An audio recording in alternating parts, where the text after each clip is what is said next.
Yevpatoria is a resort town some 60 kilometres from Simferopol, the capital of Crimea. Ethnic Tatars have called for a boycott of the referendum, and local community leaders have been monitoring those who voted. They were asked, do not take... I tell all the Crimean Tatars, don't vote. We don't recognise this referendum, it's not legitimate. This is an illegal referendum. We don't want to be part of Russia, we don't want Putin.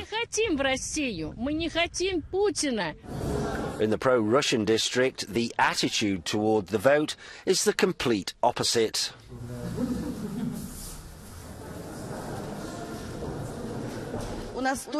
We have so much unexploited land, we can develop agriculture. We have factories, we have gas in Crimea. We have a great resort. So I don't think we'll be beggars within Russia. The beggars are those in Kyiv who took all the money from Crimea and they didn't give anything for the development of this republic. Euronews correspondent Sergio Cantoni is in Yevpatoria.